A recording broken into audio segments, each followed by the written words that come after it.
acompañarlo, felicitar como siempre a este grupo tan inquieto en trabajar y en buscar la vuelta a conocer las cosas que por ahí no tienen mucha difusión y son de altísimo valor.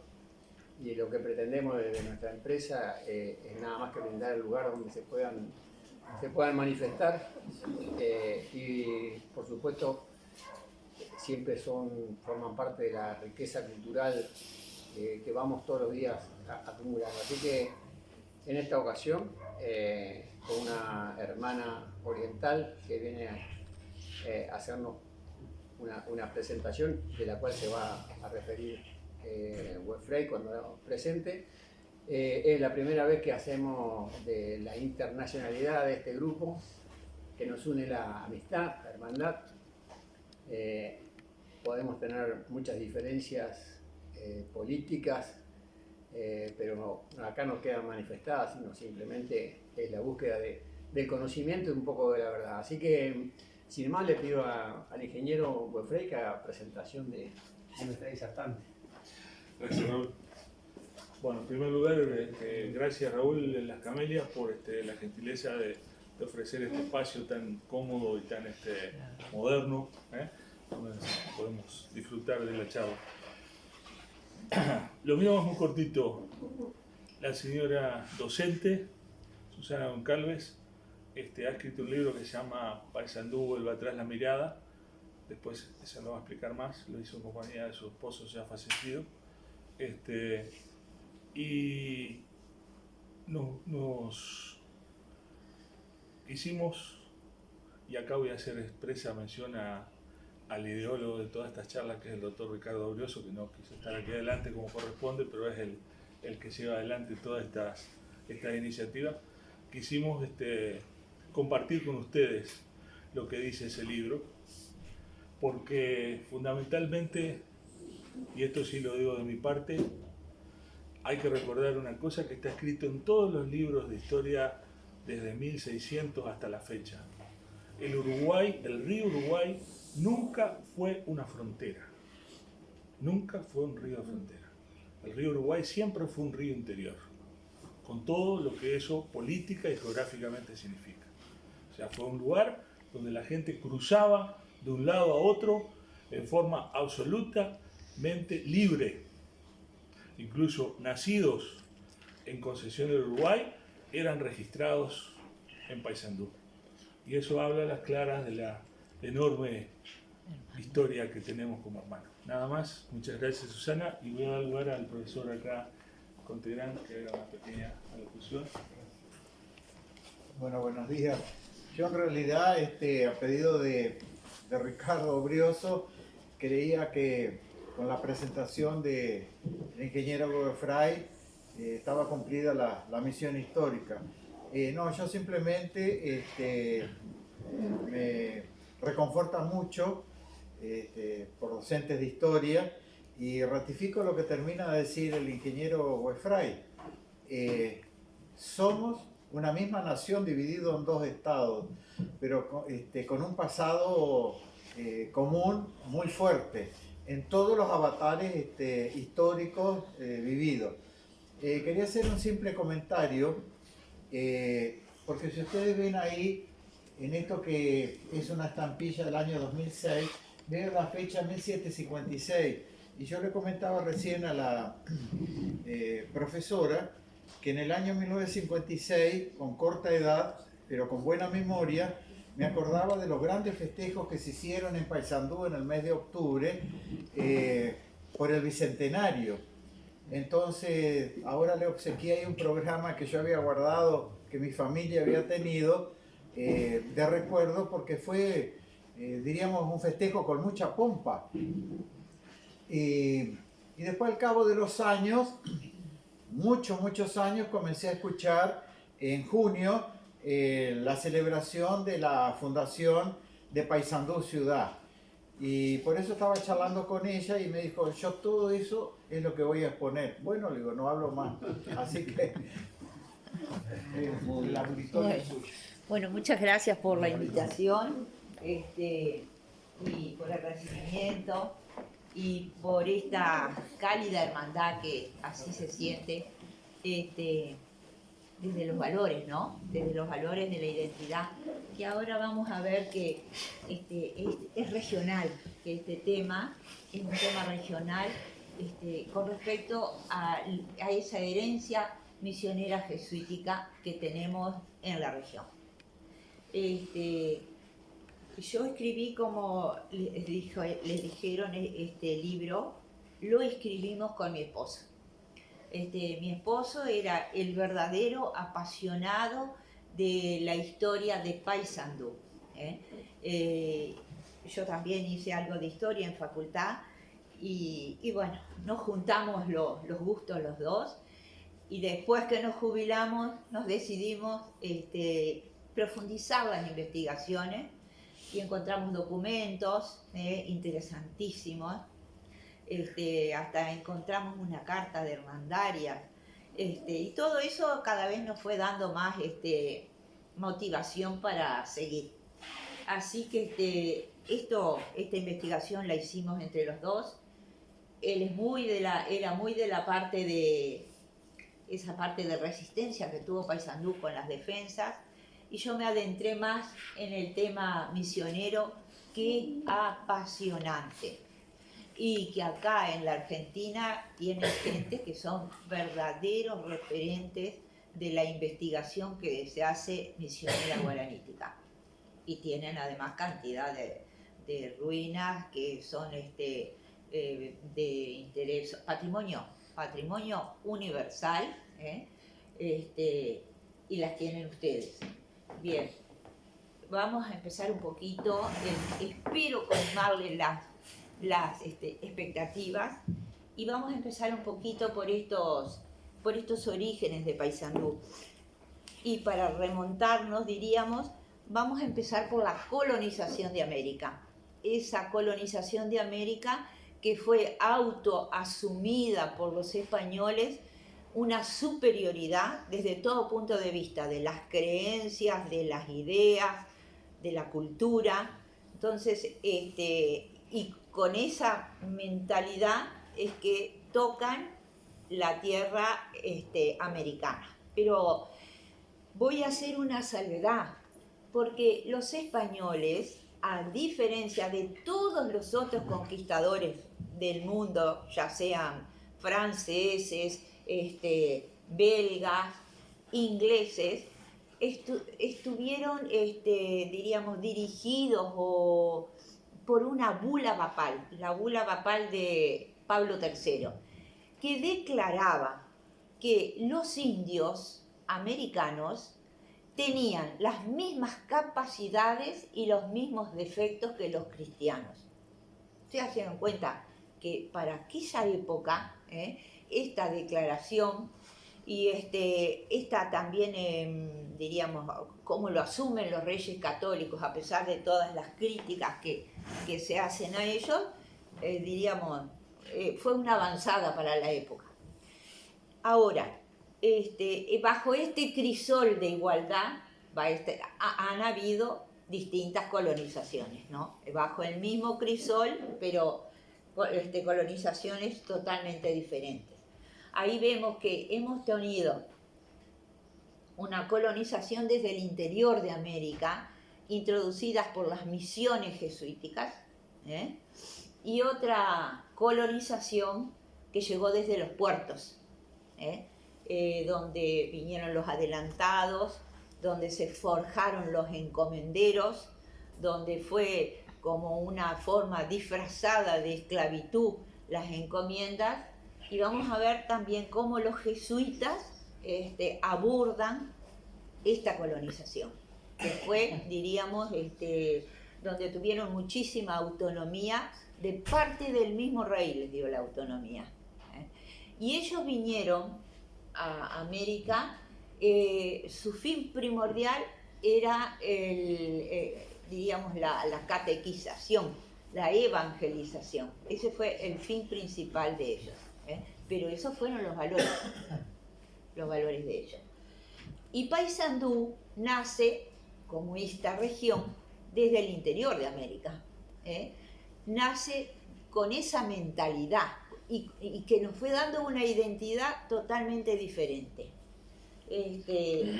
Paysandú fue el departamento más grande del Uruguay en su momento, en el año 26. Fue creado al norte del Río Negro y luego por el año 37 ya vuelve a las fronteras de hoy, porque ya se subdividen en los territorios de Tacuarembó y Salto, o sea que ahí lo ubican en ese azul, con lo que es el territorio actual de casi 14.000 kilómetros cuadrados. ¿Y cómo nació este pueblo que supo de tantas derrotas? Porque hablan de los sitios de Paysandú. Bueno, siempre fue derrotado, pero hay algo que es muy ennoblecedor. Siempre resurgió con un gran poder de resiliencia. Al otro día de las derrotas se estaban levantando los ladrillos. Y algo hay, y vamos a ir viendo, de todos esos guaraníes, cómo fueron forjando las misiones. Porque las misiones son un producto de los misioneros, pero también de los guaraníes. Tanto que se dice que los misioneros aprendieron más de los guaraníes que los guaraníes de los misioneros. Y eso lo traen varios libros. Vamos a ver entonces que ahí tienen ustedes la jurisdicción de, acá está Paysandú, toda la jurisdicción de la estancia de Yapeyú, que fue una de las últimas estancias, misión de los jesuitas. Está al sur del Río Negro la jurisdicción de Buenos Aires y la gobernación de Montevideo. Todo esto, este territorio respondía a Buenos Aires, al virreinato del Río de la Plata. En cambio, esta jurisdicción de Yapeyú, de los jesuitas, tenían una mayor autonomía que se la daba el rey, le dio esa autonomía en un principio a los jesuitas. Bueno, si estamos considerando los jesuitas, vamos a aclararnos un poco de dónde vienen estos misioneros. Estos misioneros fueron fundados por San Francisco de Loyola, que fue un militar. Y este sacerdote le dio a la orden jesuítica esa forja, esa disciplina militar, obediencia, jerarquía, y algo más, que estos misioneros eran profundamente formados, eran músicos, eran doctores, eran grandes artistas. O sea que vino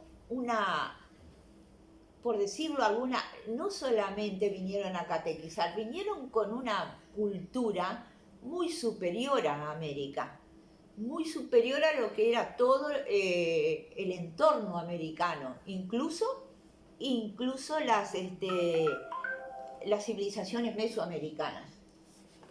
Bueno, y entonces en el año, para precisarlo bien, 1549, llegan a Brasil. De Brasil se expanden a Perú. Y en el año 1604, el padre general da la orden de formar la provincia jesuítica del Paraná y catequizar a los indios del Guairá. La orden se la dan a Hernando Arias de Saavedra. Y lo que yo les decía hoy es que en estas investigaciones que hicimos encontramos en un libro,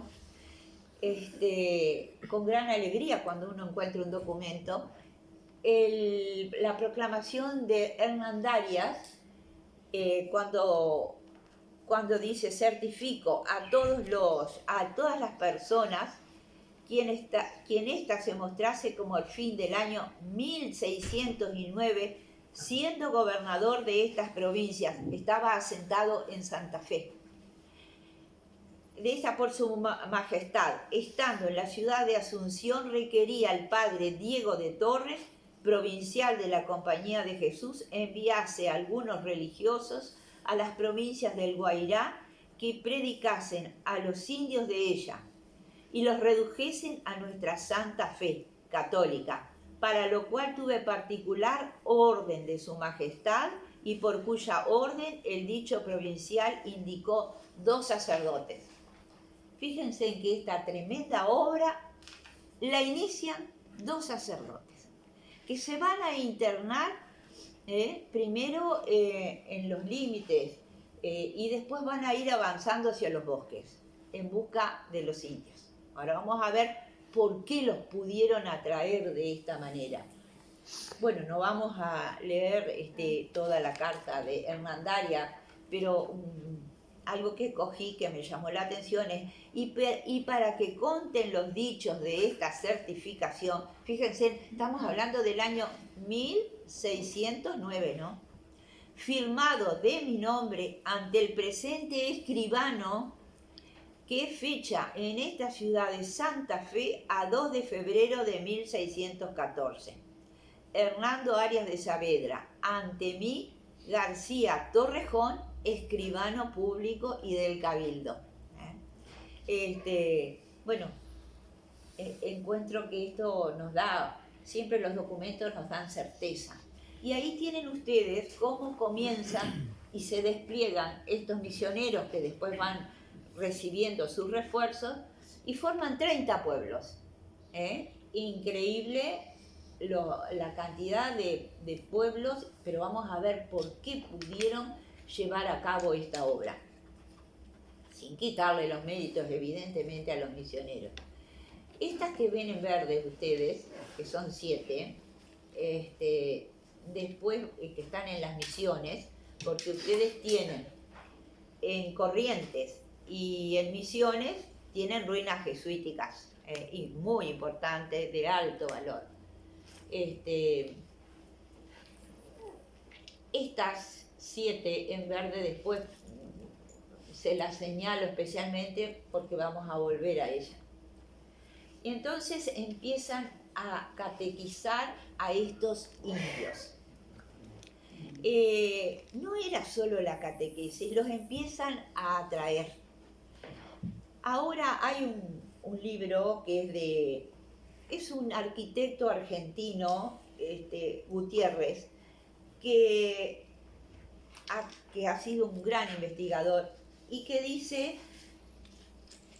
algo así: el guaraní de las misiones se sabe no español, y cuando vieron que los jesuitas eran, eso era cuando eran sacados de las tierras, pero lo que sí les dicen los indios guaraníes a los jesuitas, que ellos van a dejar sus chozas en la selva y van a ir a las misiones con una condición, y es la libertad, que ellos tengan la libertad.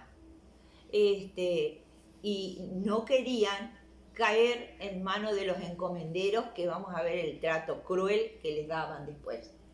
Así que con estos indios que tienen tremendas aptitudes para la música, para el trabajo, para lo que es la orfebrería, para la escultura.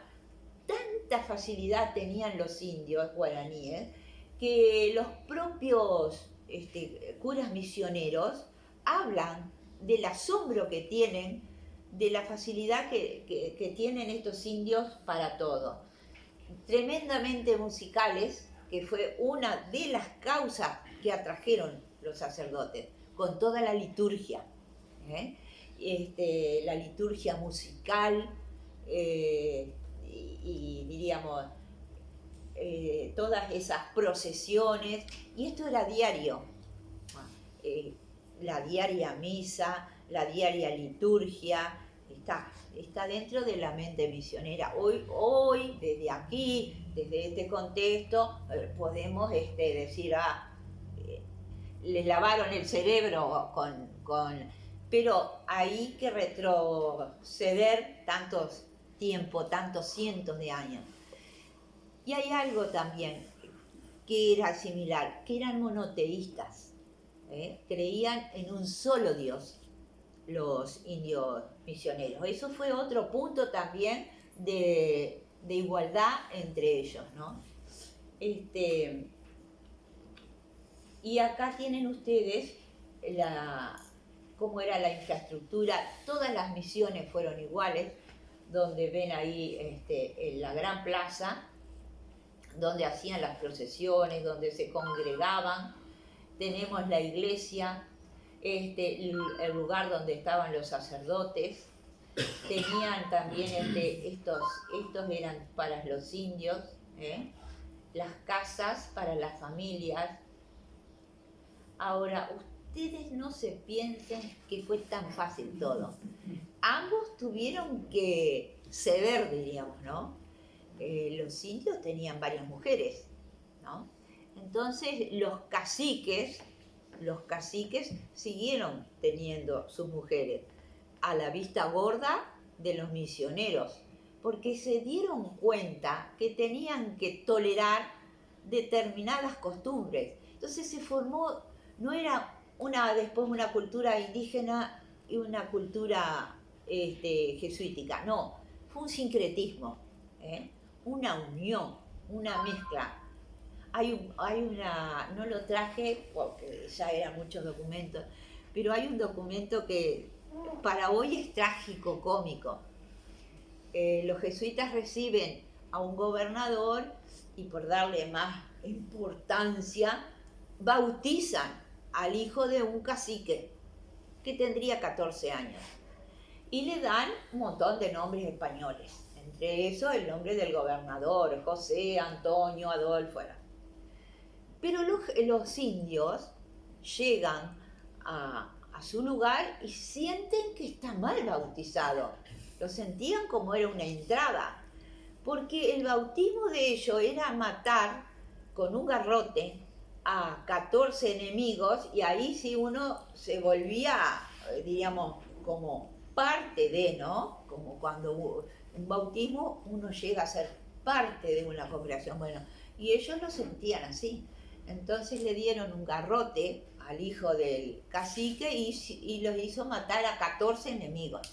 Y volvieron a la misión muy contentos, diciéndole al padre misionero que ahora sí estaba bien bautizado y que no se llamaba más todos esos nombres, y le dieron otro nombre. Bueno, todas esas cosas se habrán tenido que ir tragando los jesuitas para poder convivir, porque si hacían una afrenta a todas esas costumbres, evidentemente que se iba a sobrevivir una gran división.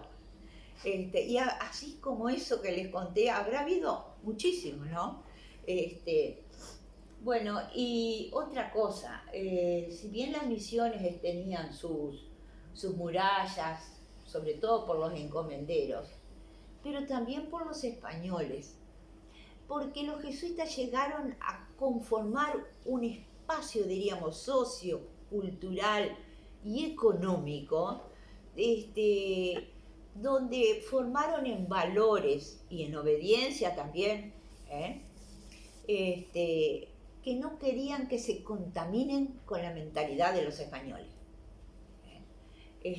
porque veían todos los defectos, los vicios de los españoles. Entonces, pero a pesar de eso, había una gran movilidad indígena. ¿Cuál era la movilidad? Hacia los bosques. Si un guaraní estaba desconforme con algo, no estaba de acuerdo, muchas veces se volvía a los bosques.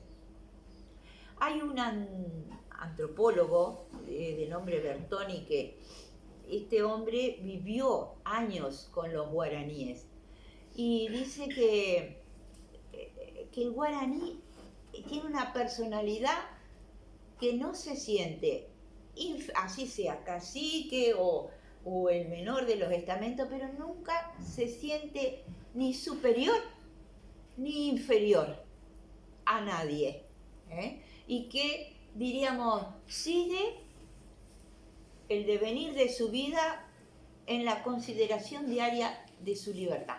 Es una cosa, diríamos, importante, ¿no?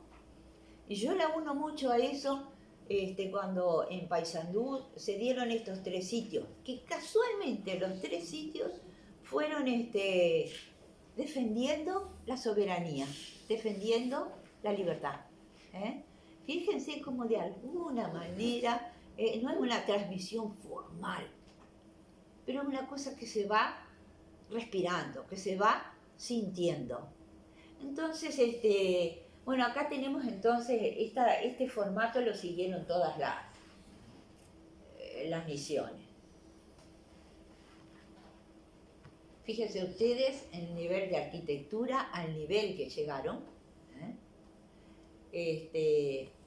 Estas son las ruinas de San Ignacio Miní en Argentina, que capaz algunos de ustedes las conocen, que son maravillosas de visitar.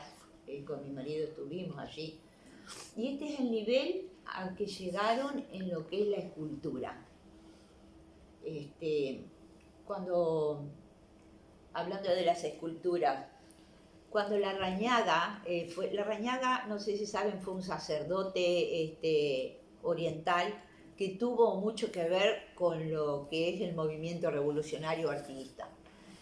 Y cuando Larrañaga llegó a Paysandú y vio la estatua de la Virgen, pensó que tenía rasgos indígenas y que no eran, diríamos, estéticamente a sus ojos no eran bellos. Pero enseguida hace una reflexión que estuvo fantástica. ¿Quién tiene la verdad de la belleza? Nuestros ojos, cada ojo tiene la belleza de la cultura que recibió, ¿no? O sea que no era menor la belleza. Estas, diríamos, estatuas de madera jesuíticas, hay muchas, quedan en Paraguay. Acá tenemos también, capaz que ustedes yo conozco el rico Museo de Concesión del Uruguay, y hay muchas más, ¿no? Han recorrido el mundo ahora, todas las estatuas, las tallas guaraníticas han recorrido el mundo, han estado en el Vaticano, para realzar el valor que tuvieron los indios guaraníes. También, bueno, ni digamos lo que es la música y los coros. Ustedes saben que en estos lugares de Bolivia, en Chiquitos y en Moxos, aún es donde más se ha conservado las misiones y los pueblos guaraníes también. Y se hacen encuentros corales muy importantes aún hoy en día en estos lugares de Chiquitos y Moxos. Tienen la biblioteca más importante está en Bolivia y desde aquellos tiempos, porque hasta imprenta tuvieron los jesuitas. Ven en los relieves, también esta es de las misiones jesuíticas. Y acá tienen ustedes el río Paraná y el río Uruguay, ¿no? A lo largo de estos ríos es que se fueron conformando las misiones. Estas misiones, cada una, diríamos, tenía su riqueza económica y había un gran intercambio. Esta que es la Candelaria, la que estoy señalando, era como diríamos, como la capital de las misiones, ¿no? Y acá se hacía el gran intercambio, algunos eran pescadores, otros ganaderos, también tejían el algodón, y toda esta zona entonces era de un gran intercambio. Les voy a señalar acá, primero Yapeyú, que está la más al sur, que de esa descendemos esta región, de la misión de Yapeyú. Y de esta que está acá, San Borja, también, porque estas misiones, las 7 misiones que están acá, tuvieron que dejar sus lugares por 2 razones. Hubo un éxodo guaranítico. Una razón es que los encomenderos los atosigaban para agarrar los esclavos, los agarraban de esclavos y se los llevaban. Pero los jesuitas, que venían de una orden militar, hicieron un ejército guaranítico, donde sistemáticamente se hacían ejercicios militares. Así como le estuvimos hablando del arte, de la música, de la arquitectura, del trabajo, también tenían ese ejército. Y también le dieron algunas palizas a los encomenderos, porque tenían cañones, hicieron cañones, tenían cañones en las misiones. Como les digo eso, les digo, acá en la Argentina hicieron un órgano. Es increíble el nivel académico que tuvieron. Yo les hablo de las misiones, pero en Buenos Aires tuvieron colegios. Y esos colegios que tuvieron en Buenos Aires les llamaban la manzana de las luces, porque la academia más avanzada la tenían los jesuitas, médicos famosos, boticarios, como le decían, tenían una botica enorme de remedios.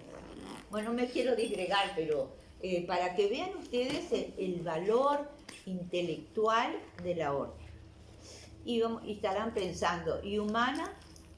Bueno, vamos a verlo humano desde el punto de vista de los jesuitas y desde el punto de vista desde los jesuitas, casi todos los documentos que hemos visto y algunos que les vamos a leer acá, casi todos hablan de la humanidad, del respeto que tuvieron. Ellos enseñaron y dieron misa en guaraní. Cuando yo era niña todavía la misa era en latín acá, ¿no?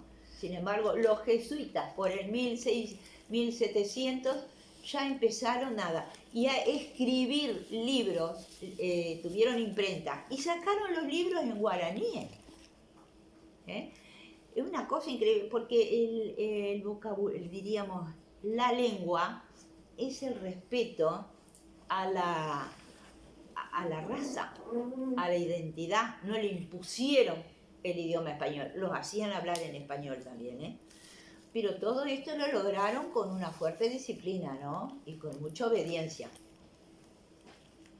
Algún latigazo se habrá llevado algún indio, eso es lo que yo pienso, porque para mantener estos 60 pueblos, pero creo que sobre todo lo mantuvieron porque le dieron esa contención y esa protección. Así como los guaraníes le dijeron que irían a las misiones siempre que le respetaran la libertad, porque le tenían pánico. Y ahora les voy a leer alguna carta al rey que le manda un sacerdote de cómo los trataba. O sea, esa fue una gran causa, la protección que le dieron los jesuitas a ellos. Bien,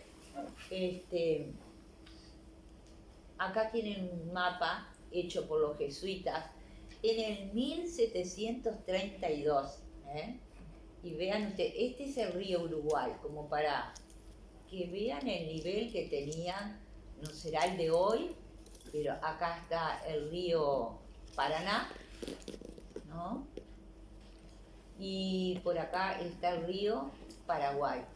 Bueno, todas estas, que es Uruguay, Brasil, parte de Brasil, Paraguay y parte de Argentina, tuvieron las misiones jesuíticas. O sea que somos muchos hijos de toda esos valores, diríamos, ¿no? Mucho valor de trabajo. Y eso es lo que estas provincias tienen, y nosotros también. Después fuimos enriquecidos con todo el aporte de los inmigrantes que tuvimos siglos posteriores, de los italianos, de los españoles, ¿no? Pero el cerno, la semilla, estuvo allí. Bueno, quería contarles algo más de las misiones jesuíticas, porque esta es una carta al rey que le hace un sacerdote y es espeluznante las cosas que les hacen. El sacerdote se llama Martín González, no era jesuita. Dice, después que prendieron a Cabeza de Vaca, le han quitado por fuerza a los españoles, a los naturales, más de 100.000 mujeres e hijas.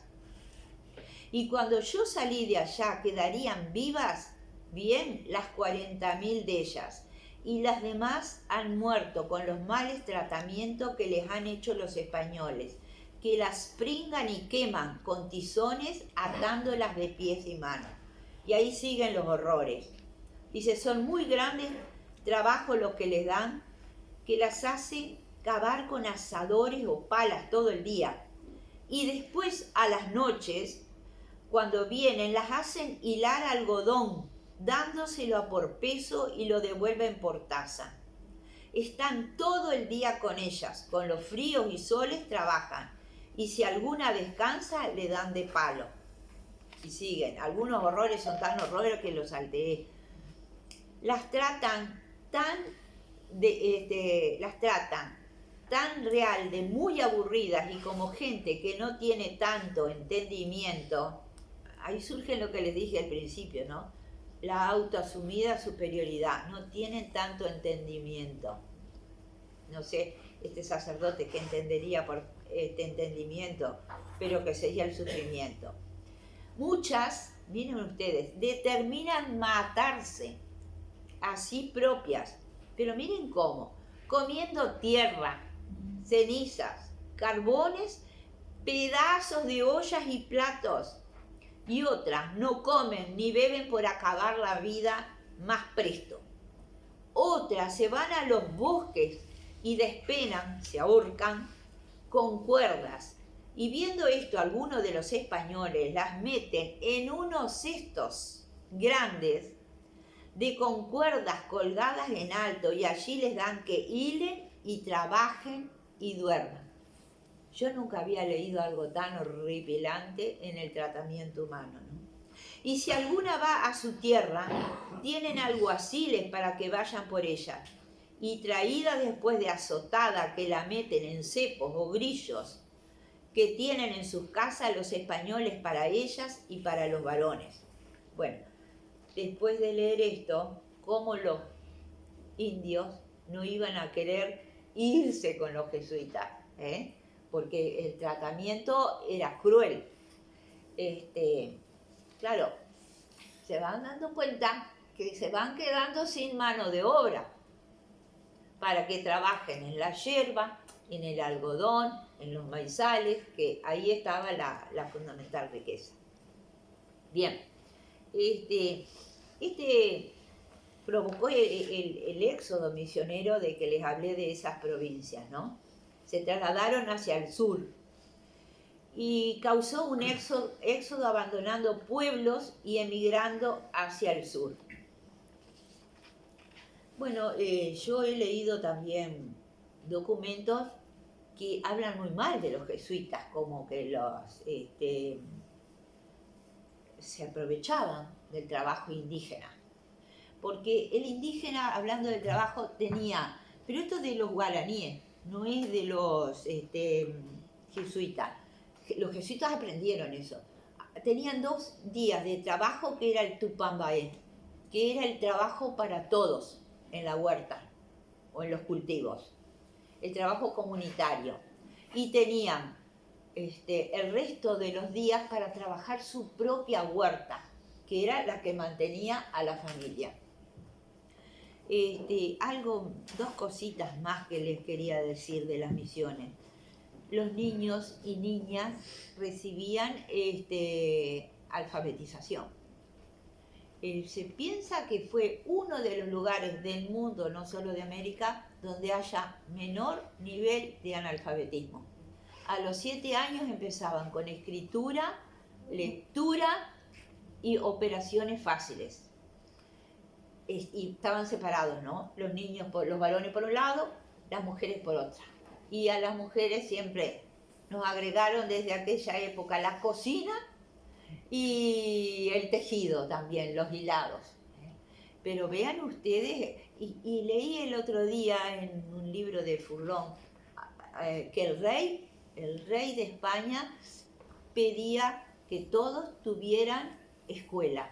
O sea que a veces uno cuando va a estos, diríamos, a los orígenes, a los documentos, que siempre digo, qué horripilante los reyes españoles, sí, fue horrible todo el tema de la colonización, pero no todo fue tan horrible, ¿no? Porque esto de que el rey solicite que todos tengan escuela, en el siglo XVII, ¿no? Llama la atención. O sea que para mí también fue todo un descubrimiento, porque uno sale de la escuela y sale del liceo, incluso de la formación docente, como que los reyes de España fueron diabólicos. Sí, tuvieron se enriquecieron de la manera que ya todos sabemos, pero acá encontramos algunas otras cosas que nos hacen repensar.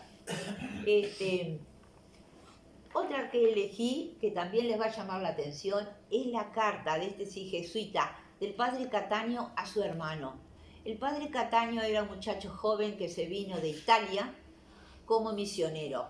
Desembarca en Buenos Aires y de allí va hacia un lugar donde lo están esperando las famosas canoas que tenían los jesuitas. Acá lo tienen, que eran como 2 canoas con un techito, eran grandes, y iba a un lugar más al norte de Buenos Aires llamado Las Conchas.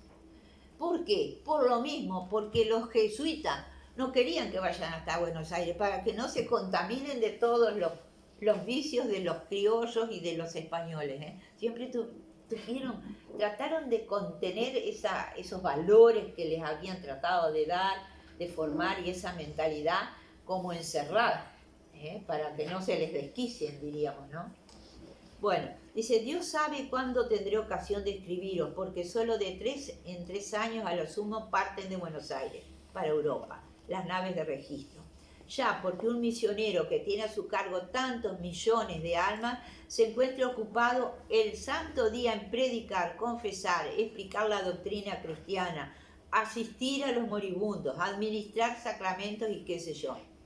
Esto cuesta todavía mucho más al principio por la dificultad de la lengua, que no tiene relación ni semejanza con la nuestra, por lo cual se necesita no poco tiempo, explicación y paciencia para aprenderla. Yo toda la carta no les voy a leer porque los aburro, pero extraje pedacitos que resultan más importantes para ir haciéndonos ideas. Ahora, para nuestro viaje, diré que partimos de Buenos Aires el 13 de julio de 1729 y fuimos por tierra a un rancho distante 18 millas que llaman Las Conchas y sirve de puerto ordinario a la balsa de los indios. Sigue muchísimo, está preciosa la carta, incluso se las puedo dejar si quieren después. Yo he visto durante este viaje a la tripulación de una sola balsa, que suele ser de 24 personas, comerse en menos de un día un vacuno muy grande como si fuera un ternerillo, y no comen más porque no tenían. Y os aseguro que aquí un muchacho de 12 o 14 años comía solo lo que podría comer allá 5 o 6 hombres de buen diente. Tienen los contextos europeos y americanos, ¿no? El tema de la comida, el tema del vigor, el tema de las razas, el tema de los trabajos, todo eso trae el tema de la alimentación.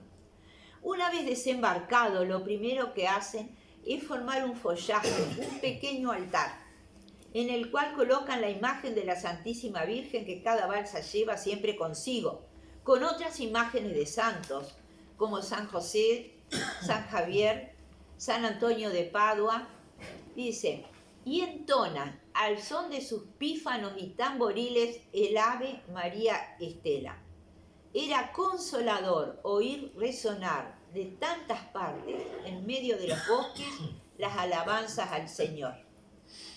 Un poco como fueron catequizando y ya dando esa, diríamos, esa fuerte fe.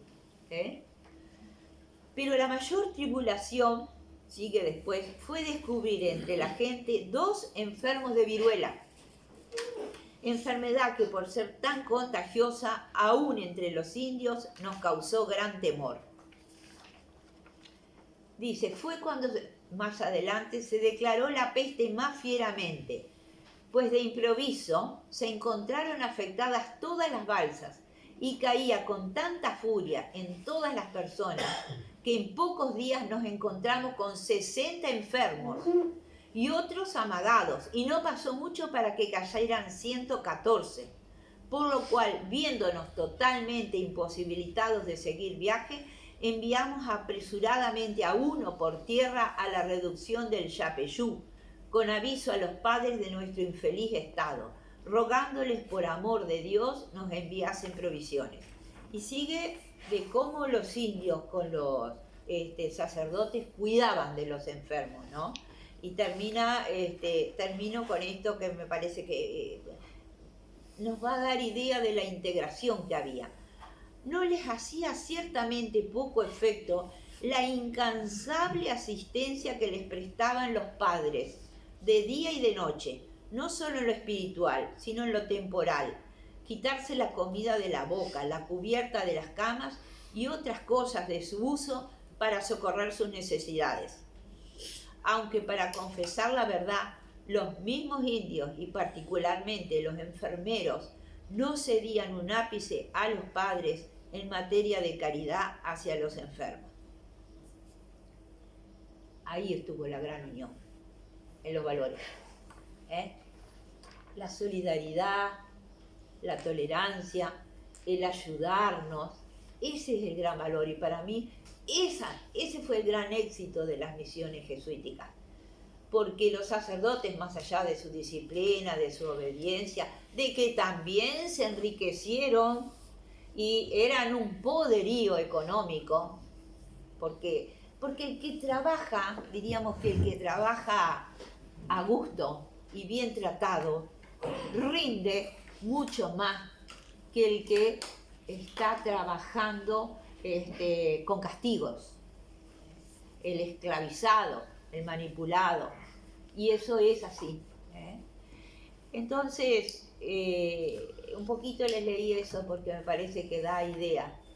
Si bien les dieron protección, pero les dieron algo más que la protección, y la disciplina y el trabajo, le dieron eso, le dieron la solidaridad como seres humanos. Yo no sé si ustedes vieron, yo no sé si hace como 30 años, la película famosa de La Misión. Esa película está muy fiel a lo que fue, diríamos, la realidad de los... Bueno, y volvemos entonces a Paysandú. Paysandú fue fruto de un proceso fundacional. ¿Por qué?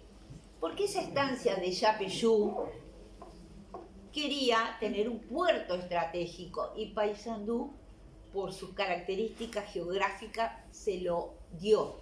Entonces ese puerto hizo que empezara a ir un rancherío. No hubo una fundación, empezó un rancherío. Hay acá, un mayor Ollarvide, almirante, que había visto, a ver si lo encuentro por acá, el puerto posta de Paysandú, por sus condiciones estratégicas, adquirió su natural liderazgo geográfico en la región. Pero ¿qué pasa? Empezaron también a juntarse changadores, y teníamos también en toda esta zona indios bravos, porque los charrúas no son solo de Uruguay, los charrúas son muy de Santa Fe y de toda también esta región entrerriana.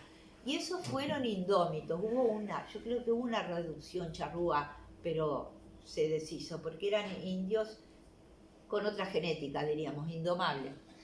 Pero también estaban los boanes, los yaros, en toda esta zona, que azotaron. Y a este pequeño puesto también lo empezaron a, diríamos, a asaltar de continuo.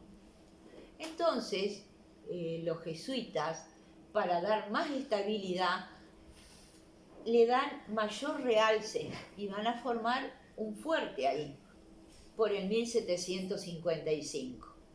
Acá tenemos un mapa más mejorado, que es el de Joseph Quiroga en el año 1749, unos años después del que vimos nosotros. Y vean ustedes que ya la conformación, diríamos, está más perfecta. Ahí lo tienen al río Uruguay, al río Paraná, y acá aparece por primera vez el nombre de Paysandú, con una I latina en vez de una Y, como un paso. Y es, fíjense que en el año 1749. Entonces los jesuitas, con ese avance que había de los indios, y que había también de todos los bandeirantes, los encomenderos, hacen un fuerte, parecido a este. A este lo saqué de una reconstrucción del fuerte San Carlos de Apa, que es paraguayo, pero tenía que ser muy parecido. Y tenían también unos cañoncitos pedreros para defenderse de esta oleada de indios. 1755. Pero le dan más formalidad a este puesto en el año 1756. Ahí le dan más formalidad a este puesto. Pero no fue que formalmente se diga que aquí se funda, no, fue un proceso fundacional. Se fueron cada vez más rancheríos, algunas casas, y así se fue fundando. Quería decirles algo importante. En el 1750, ustedes saben que el rey de España, que era Carlos III, que le dio a España un periodo de tranquilidad. No fue un rey belicoso. Carlos III fue un rey, diríamos, casado con una Braganza, una portuguesa, hija del rey portugués, de Carlota de Braganza. Le dio mucha importancia al arte, a la cultura. Ella también era muy parecida a él, hablaba 5 idiomas. Pero esto es como anécdota, me disgrego un poquito. Pero eran dos personalidades medias raras, por decir así, ¿no? Carlos III había sido criado como prisionero con una madrastra, pero por esos temas de que muere uno, murió el hermano mayor, queda él de rey. Pero antes de ser rey, lo casan por conveniencia, como hacían todos los reyes, con la Carlota de Braganza. Aquí que era 5 idiomas, compositora, tocaba instrumentos. Esto es una anécdota, ¿no? Pero era gordita y había tenido viruela. Y le mandaron, él quiso un cuadro, pero claro, el cuadro que le hicieron, un Photoshop tremendo, ¿no? Y se van al puente donde se une Portugal con España, bajan las dos cortes y él la ve en vivo y en directo. No quiere casarse. Se retira y bueno, todo el mundo que está todo pronto, que además era una conveniencia monárquica. Lo convencen. Aquí que como él tenía esa personalidad tan tímida y ella era una mujer de mucha cultura, pudieron llevar a cabo un matrimonio muy, muy integrado, muy unido. Y le dan, diríamos, a España y a los españoles, diríamos, no eran belicosos, paseaban en lancha por el Duero, comiendo mucho, porque esta señora era gordita, comía mucho y murió por problemas gástricos y todo eso. Pero ustedes saben que todo este oro y todo lo que se fue de América, ella acumuló bastante, y ustedes pueden creer que lo dejó todo a la corona portuguesa. El rey lo sintió y los españoles y el pueblo lo sintieron como una enorme traición, que estaban tan conformes con ella porque era tan pacífica y ella seguramente habrá estado, voy a tocar lo nuestro de nuevo, en el 1750 se firmó un tratado por el cual aquellos 7 poblados, 7 misiones que yo les mostré al principio, se las dejaban a los portugueses todo ese territorio, y los portugueses devolvían la colonia del Sacramento, que fue la primera fundación del Uruguay. Un intercambio, un mal negociado a beneficio de los portugueses. Pero estaba ahí detrás doña Carlota, ¿no?, de Braganza. Así que toda aquella riqueza enorme fue para Portugal. Y el rey, ustedes saben que el rey terminó loco, en un castillo, encerrado, haciendo cualquier disparate, porque desde que ella se murió y que pasó todo lo que pasó, incluso salían los pueblos le hicieron cánticos contra ella por las calles, diríamos, de lo ofendido que estaba ese pueblo, ¿no? Bueno, esto es una digregación un poquito como para salir. Pero así que se firmó ese tratado de 1750. Y vinieron, aquellos pueblos se vinieron más hacia el sur. Por eso fundó Yapeyú también, de donde sale toda esta región, diríamos, los guaraníes vienen, sobre todo del pueblo de San Borja. Bien, seguimos un poquito más que con esta, tocando un poco ahora verdaderamente las líneas de investigación de Paysandú y de su nombre. Ahí tienen nuevamente, y acá yo escogí, porque acá en verde puse estos 7 pueblos, ¿ven? Acá está San Borja, de que se vinieron para el sur. Y acá está Yapeyú, y acá está toda la estancia de Yapeyú. Formábamos en la región toda esta estancia enorme, que era la estancia de Yapeyú, que respondíamos a esta misión, la misión de Yapeyú. Bueno, llegamos a Paysandú, y es el gran investigador de Paysandú, que fue un sacerdote salesiano, Baldomero Vidal. Baldomero Vidal le encargaron, se iba a hacer un monumento al fundador de Paysandú, Fray Policarpo Sandú. Bueno, dice este hombre, si vamos a hacerle un monumento y me nombran en la comisión, tengo que saber bien de él. Y empieza a buscar antecedentes y resulta que no figura en ninguna orden. Ustedes saben que la iglesia es muy prolija para llevar todas lo que son las... y no hay en ninguna orden, incluso que son frailes, los carmelitas, tampoco figura el Policarpo Sandú.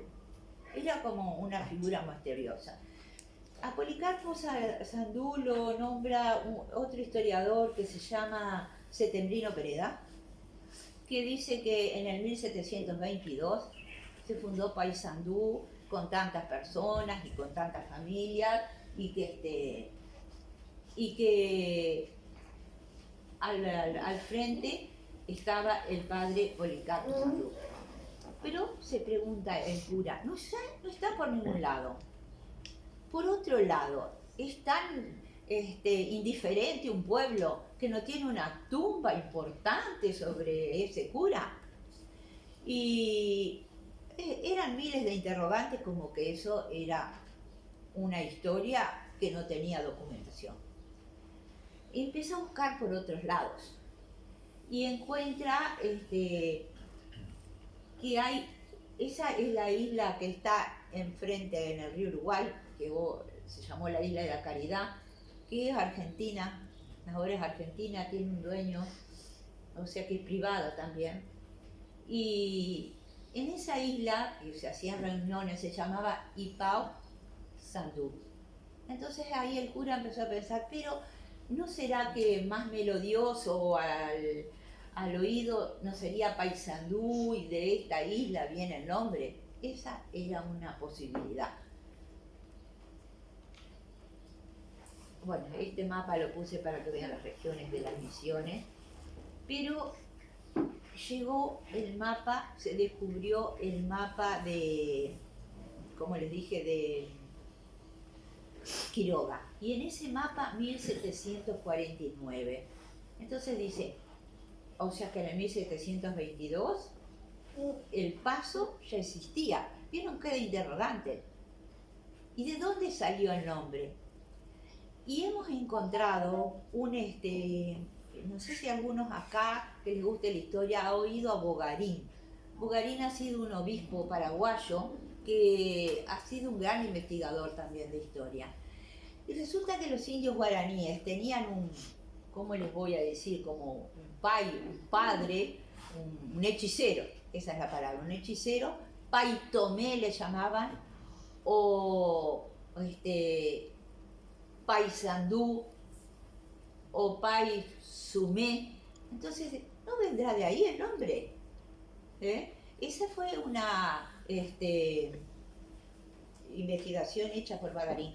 Porque ustedes saben que en Brasil también hay otro Paysandú.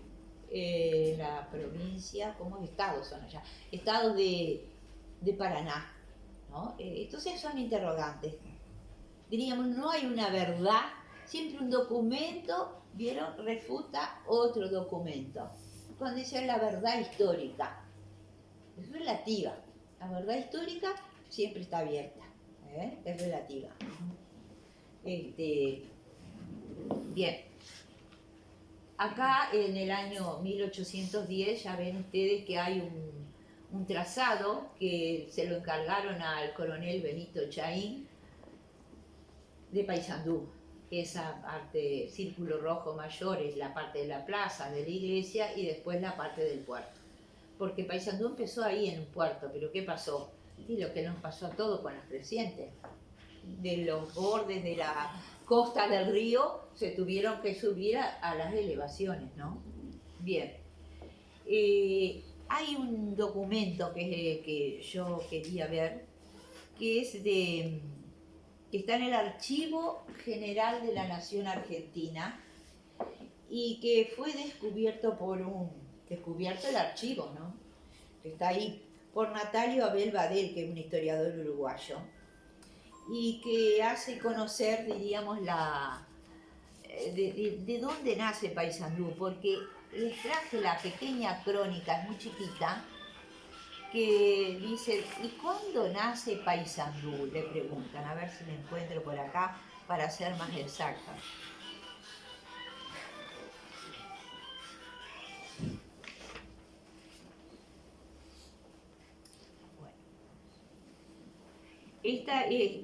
Pero en el año 96, un poquito más adelante, Ollarvide dice, quedan al este, sobre las lomadas de la orilla oriental del Uruguay, unos ranchos de paja, que es el pueblo o establecimiento de Paysandú, que es que yo saqué algo por acá, establecimiento de Paysandú, correspondiente al pueblo de Yapeyú, y es el último, más al sur, de los indios de Misiones por esta margen.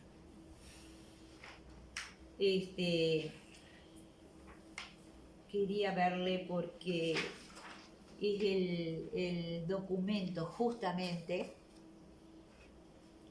que dice que Paysandú es en el año 55, 1755, que Paysandú fue, diríamos, de más importancia y hecho toda la edificación para contener a los indios. Bien, no importa. Lo importante es que ustedes saben que era dificilísimo contener a los indios. Tan difícil que existió lo que se llamaba, porque ellos tenían un sistema, un alcalde, que podía ser el guaraní, o podía ser un misionero, podía ser un criollo, un guaraní, y que estaba a cargo y tenían el capataz o sota capataz, le llamaban así, que se encargaba de toda la ganadería y la distribución del ganado. Y existió el sistema de regalías. Vieron ustedes acá que los indios se paraban alrededor de todas las empalizadas, sentaditos o en el caballo. Entonces el alcalde ordenaba y se les daba ponchos, sombreros, comida, el sistema de regalía. Fue un sistema como de defensa para que se retiraran. Bueno, de esta manera nace Paysandú. Ahora, frente a toda esta crítica que hubieron de los misioneros, críticas positivas como críticas negativas, yo creo que acá Elvio en el libro trae alguna documentación que habla, diríamos, de la manipulación que hicieron los sacerdotes para tener tanto poderío económico, ¿no? Sí, habrá habido de eso también, ¿por qué no? El tema es que se hicieron tan fuertes y tan poderosos que empezaron al rey con los cuentos en esa corte de Carlos III. Había, creo que, más portugueses que españoles y había franceses en la corte, y empezaron con los rumores. ¿De dónde venían los rumores? Y los encomenderos estaban quedando sin mano de obra. Y los jesuitas, que tenían mucho más autonomía que los encomenderos, aunque pagaban sus impuestos, los jesuitas empezaron a ser mal mirados, y empiezan a decirle al rey, hasta que en el año 1767 se ordena la expulsión de todos los jesuitas de América. Fue el desastre de los desastres. Estoy segura que hubiéramos tenido una América mejor. ¿Por qué? Porque afloró de nuevo la hegemonía de las élites privilegiadas para hundir, diríamos, aquella masa de trabajo. Era una masa de trabajo, pero que estaba bien tratada. Esa fue la gran diferencia. Bueno, yo les voy a leer lo que dijeron los indios. Los indios le escriben una carta al rey que está fantástica. A ver si la encuentro por acá. Acá. Los guaraníes. Después de esto te decimos con plena confianza, la carta al rey, señor gobernador, nosotros que verdaderamente somos tus hijos, humillándonos ante ti, te rogamos con las lágrimas en los ojos que permitas que permanezcan siempre con nosotros los padres sacerdotes de la Compañía de Jesús, y que para lograr esto los representes y lo pidas a nuestro buen Rey, en nombre de Dios y por amor suyo. Esto te piden con sus semblantes, bañados en lágrimas, el pueblo entero, indios y mujeres, mozos y muchachas, y particularmente los pobres, todos. Padres, frailes o padres clérigos, no gustamos de ellos.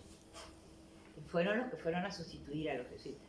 Y nos ofrecemos a pagar mayor tributo con yerba caaminí, si así lo quieres. Ea pues, señor gobernador, oye nuestras pobres súplicas y haz que las veamos cumplidas. Esto está en versión guaraní, que lo rescató este arquitecto argentino Gutiérrez, que les decía yo que es un gran investigador. Algunos investigadores sostienen que esta carta de súplica al rey para que le dejen los jesuitas fue dictada por los jesuitas, que fueron expulsados en 1767. Bueno, diríamos, se quedaron con todo esa enorme fortuna que hicieron los jesuitas, con todo. porque no solo se quedaron con las misiones, se quedaron con todos los colegios. En Buenos Aires arrasaron con esa manzana de las luces, porque se nombró una comisión para que, diríamos, pudiera conservar toda esa riqueza y administrarla, esa es la palabra, administrarla, pero como que no sirvió para nada la comisión. Eso fue desmantelado todo, totalmente. Quedan en Buenos Aires ruinas de ese famoso colegio que les digo y de la botica, esa famosa manzana de las luces. Sería un buen paseo para hacer. Les voy a leer lo que dice este arquitecto, que está buenísimo. Según el arquitecto Ramón Gutiérrez, la persistencia de los valores, de creencias, el sentido de integrador en lo social y lo cultural, y el afecto por el espíritu del lugar son testimonios sugerentes de que aquel proyecto dejó semillas que siguen dando frutos y que la utopía de un mundo mejor para los pueblos originarios era posible. Esto es la visión de una persona que sí es un referente en lo que es investigación de las misiones, ¿no? Por otro lado, culmino un poco esto con lo que decía Vidal, que fue otro gran investigador nuestro. Dice, para algunos investigadores, las misiones constituyeron semilleros de trabajo, creativos e isla de evangelización. Para otros fueron colmenas atareadas, regidas por una ley severa, más profusa en deberes que en derechos y libertades. Tal vez el camino del medio sea el menos expuesto a la excesiva alabanza o a la real descalificación. Y bueno, con esto termino un poco, pero en este sentido de identidad, de amor al trabajo, de disciplina, fíjense, pueblos enteros que se vinieron y se formaron de nuevo, que se reconstruyeron. Todas esas fortalezas no es que las recibamos de un libro y que alguien nos diga, no, se va sintiendo, son identidades. Bueno, yo estuve mirando un poco los establecimientos jesuíticos en la Argentina y en algunos lugares son colegios, son misiones, pero Buenos Aires, Catamarca, Ciudad de Buenos Aires, Córdoba, Corrientes, Formosa, La Rioja, Mendoza, bueno, Misiones ni digamos, ¿no? Salta, Santa Fe, Santiago del Estero, Tucumán, estos fueron apurtis jesuíticos y identidades que fueron juntando estos misioneros jesuíticos. Y bueno, de esta manera termino esta charla digamos, resignificando esos valores, ¿no?, que tenemos entre todos, que va más allá de las rivalidades, que va en la tolerancia, en la unión, a luchar juntos, en la disciplina, porque no es mala la disciplina de trabajo sabemos todos que es muy buena, pero una disciplina humanitaria, ¿no? Y la obediencia también es buena, porque así como hay que saber los derechos, hay que saber los deberes. Bueno, y con esto termino. Les agradezco un millón que me hayan buscado. Yo no soy ninguna experta, me gusta la historia nomás.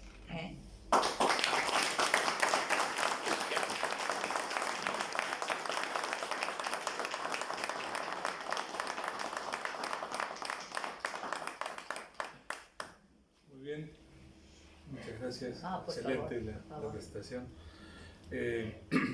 Unos pequeños anuncios.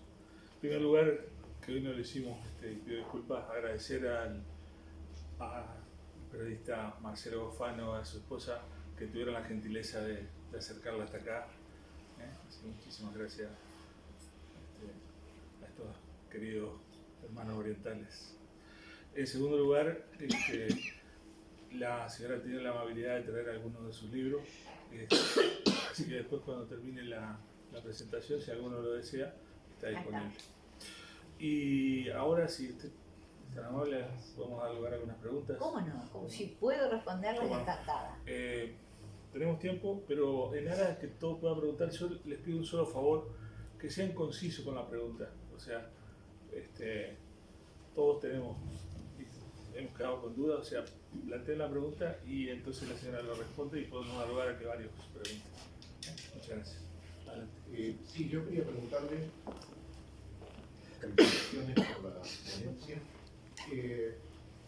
No me queda claro, Paysandú se origina en un poblado, digamos, Sí, a imagen de lo que mostró, que proviene del pueblo, guaraní. la misión jesuítica de Sí. Jesús, la estancia Ahí está. jesuítica. Pero me pregunto cuál es la fecha de fundación oficial del Estado español de Jesús. A este lado del río tenemos que toda esta zona hacia mitad del siglo XVIII, lo que usted está considerando como el inicio de la población de Paysandú, Sí, de este lado no había una organización oficial, es decir, todavía dependíamos del, ¿cómo se llama? Del virreinato Del Alto virreinato. Perú. Y el oriente entrerriano era una tierra todavía de nadie en términos oficiales. Recién con la expulsión de los jesuitas en 1767 ajá. y el ascenso de los Borbones a la corona española es que se crea el virreinato del Río de la Plata, Sí. como las capitanías de Cuyo también, Ajá. las intendencias de Cuyo, hacen las reformas de las Indias. Y ahí el primer virrey, el virrey Ceballos, manda a un veedor a estas tierras del oriente entrerriano, de este lado del río. Y es Manuel Antonio Barquín. Para que funde ciudades, para que comience la organización estatal de este lado. Y Barquín no funda nada, lo sacan de veedor y es Tomás de Rocamora que en 1783 funda Arroyo de la China, lo que es hoy Concepción del Uruguay. Sí. Me pregunto, Paysandú era un poblado jesuítico. Sí. ¿Cuándo es la fundación como ciudad? No hay. Como ciudad, 1863. Ah, Como ciudad. claro, claro. Como ciudad. Como del Estado Sí. o español o argentino, Claro, pero digamos claro. la fundación oficial. La oficial, como ciudad. Porque eso, enseguida le doy la palabra. Diríamos, es un proceso fundacional. Fue un rancherío, después fue tan atacado, que les voy a decir algo. Ahora me acordé de algo más. Antes de fundarse ese rancherío, ya en esa avenida que se hacía en ese éxodo guaranítico, ya habían venido, se ve que explorando dónde quedarse, y se vinieron a lo que es el río San Francisco. Ahí en el río en el arroyo San Francisco, ya se fundó una pequeña población, porque Andonaegui, que ahora les voy a decir quién es, se encontró ahí con una tabona que diríamos, molía granos, que se ve que se quisieron instalar ahí. Pero fue tal el acoso de los charrúas que se fueron y después volvieron. Volvieron ya cuando, diríamos, sube Andonaegui. Andonaegui fue el enviado por las Bucareli, que era el gobernador de Buenos Aires, para hacer efectivo que los jesuitas se vayan de los pueblos. Eso sí, el rey le dio la libertad de quedarse en las misiones o salir. ¿Qué? Si quedaban en manos de los portugueses, todo el mundo se quiso venir. Entonces fue ese gran éxodo. Y subió Andonaegui. Cuando sube, pasa por esta zona de Paysandú, se encuentra con esa tabona que les dije. Pero los indios que estaban ya acá, los que ya se habían adelantado al puerto, le empezaron a hacer, y mandados por la estancia por la misión de Yapeyú, como una guerra de guerrillas. Los atacaban y desaparecían en el monte, los atacaban y le hicieron la vida imposible. Que Andonaegui, con todo ese ejército español, se tuvo que volver. pero él da cuenta de ese primer poblado, que sería, ¿qué diríamos? Por el 50, 49. Entonces Andonaegui después toma otra ruta y llega a las Misiones, y ahí sí, con toda la formalidad del caso, la guerra del caso, la expulsión y la violencia, hacen que los pueblos, los jesuitas, vayan dejando. Esa película Misión que yo les dije, que la refloto, es exactamente lo que pasó, ¿no? Cómo defendieron esas misiones. Bien. No sé si le queda, o sea que formalmente Claro. el departamento no tuvo así una fundación, pero la ciudad sí, Acá hay 1860. otra pregunta. Allá que el señor está primero. Allá, Rory. Sí, buenos días, señora. Hay una fecha, enero del 72, basta que es tomada también, 1772. Sí. 1762. Usted me dice 72. 72. ¿Qué pasó en esa fecha? Sí, No lo sé. porque yo he leído en alguna parte, no me acuerdo. A ver. Que es tomada como referencia de la primera fundación de Paysandú. Ah, no. Ah, sí. Ya me acordé. Ese fue Setembrino Pereda.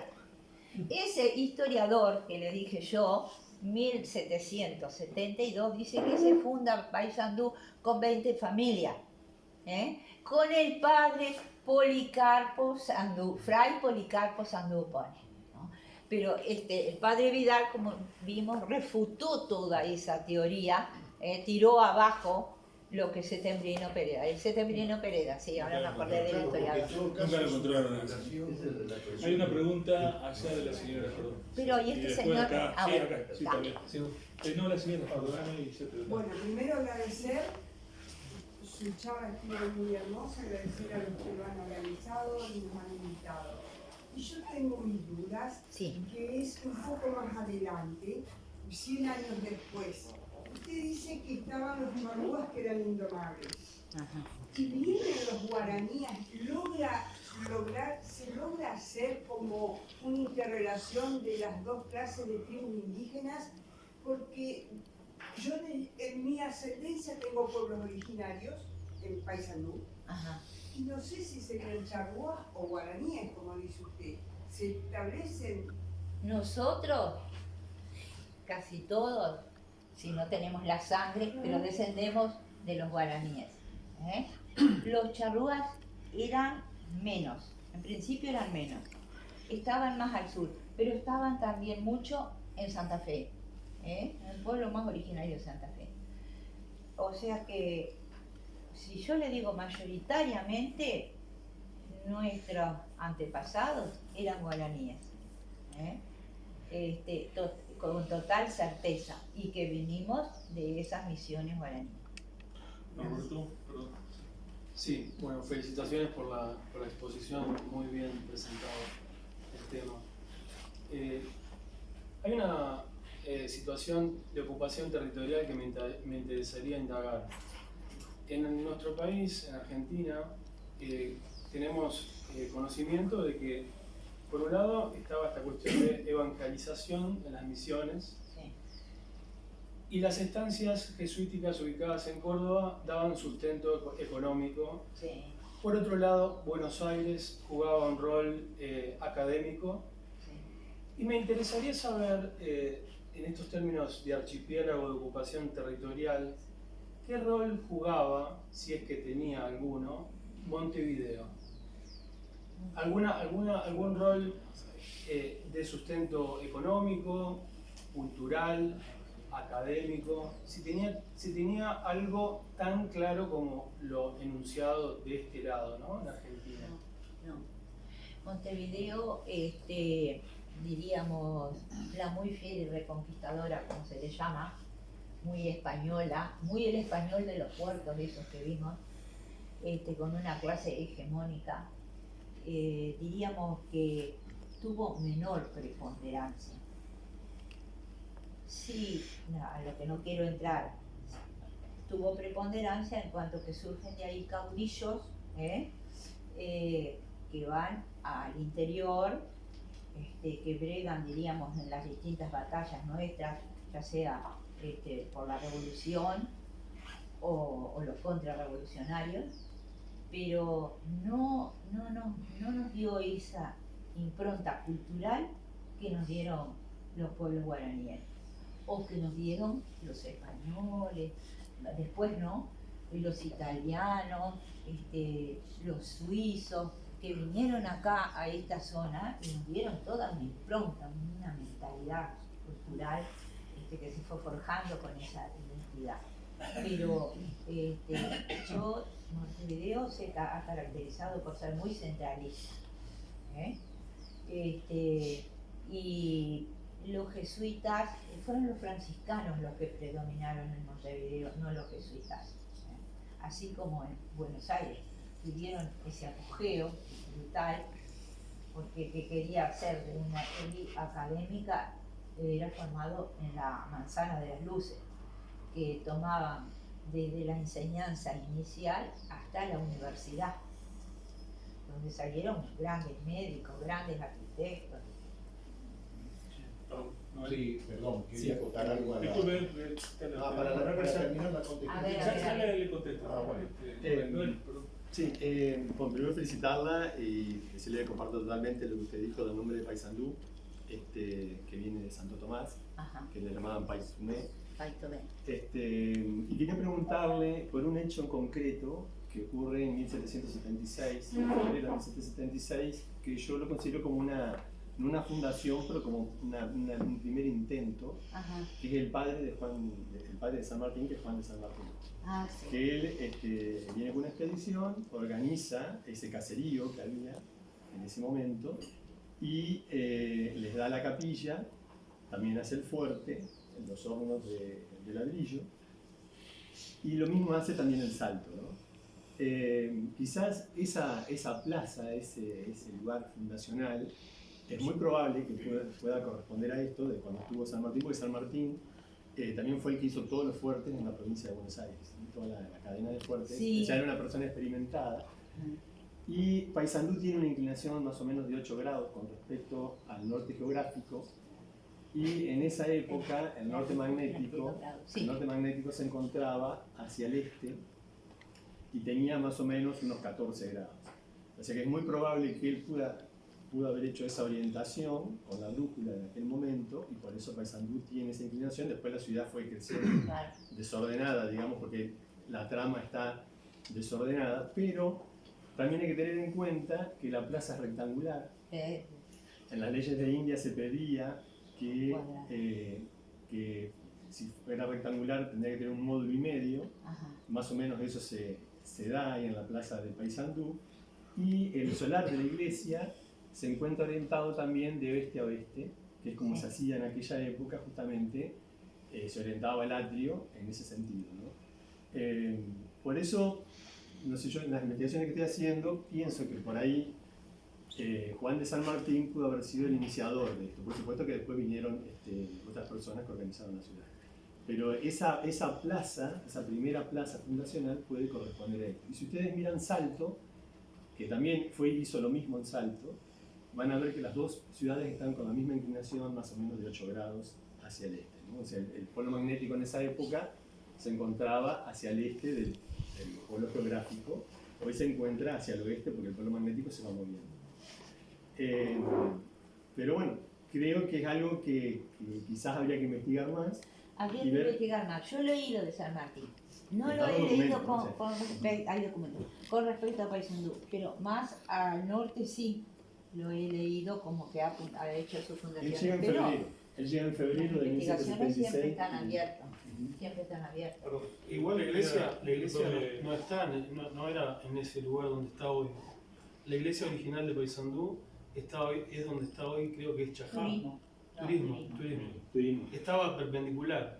Ajá. ¿A dónde Ahora, Perpendicular. sí, ahora te No estoy estaba haciendo de la claro. iglesia, pero me interesa el aporte que ella... No, Sí, quería acotar a lo que sí. se decía sobre, creo que lo que vos preguntaste, cuál sería la razón del establecimiento de la Fundación de Montevideo respecto de, o sea, Buenos Aires, qué funcionalidad el puerto de Montevideo y el puerto de Buenos Aires, algo así era. Sí. Sí. Sí. Bajo la órbita jesuita. No. La órbita. Si Yo estoy tuviera pensando en algo que ver, términos de la Lo que me interesaba era corona si española. tenía que ver algo que ver como Córdoba, las estancias de Córdoba, Ya. o las misiones, Sí, sí. o Buenos Aires como Sí, polo sí. académico. Claro. Tal vez Montevideo tenía algún Tenía rol. una funcionalidad. Por eso, como lo de la desconozco. orden. No, en términos de la corona española, Era el puerto natural. el control del Río de la Plata. Claro. Es importantísimo porque a través del Río de la Plata se comunicaba con Claro. todo el norte, Y los frutos del país que salían por el Paraná y el Río de la Plata, y la entrada de barcos que podían contrabandear contra el barco de registro que era anual de España, que era el problema del contrabando. Eran pocas provisiones para este lado del mundo, y entonces el contrabando hundía. Y en el contrabando estaban ingleses, franceses, holandeses, además de las apetencias del territorio, porque no olvidemos que este lado del mundo, que en vez de llamarlo América, lo llamo este lado del mundo. América es ya un nombre moderno, digamos, se origina en la expansión capitalista de Europa. El capitalismo nace en Europa en la Edad Media, y Europa se larga a la conquista del mundo, y lo conquista. Y todavía hoy esa conquista pesa Indudablemente. en todo el orden político y económico Claro del que sí. mundo. Y esta tierra, si bien estaba colonizada, o la conquista había empezado desde España, no era segura todavía el establecimiento español, entonces había que defenderlo de los holandeses, portugueses, franceses, ingleses. Tuvimos 2 invasiones en el Río de la Plata. Y los holandeses las también Malvinas establecieron en sus fuertes por allá, que aún quedan. 1833, etc. Listo. Gracias. ¿Alguna pregunta más? Para que yo quiero contestar algo de la iglesia. Sí. La iglesia, como dices tú, estaba en donde hoy estuvimos. Y era ese ranchito que salió al principio, a ver dónde está ese ranchito. Acá, en la primera diapositiva. ¿Quiere que se lo busque? Igual, digamos, Ya la está ahí. orientación de la iglesia. Esta iglesia tiene un ranchito y que la arañada dice no se distinguía. Acá está. No sé la copita, por acá. Ahí está. No se distinguía de las demás de la iglesia. Estaba ahí, era un rancho. Esa campana que ven ustedes ahí colgada, la trajo Rivera de las Misiones. Porque Rivera, después, en el año 1828, reconquista esas misiones.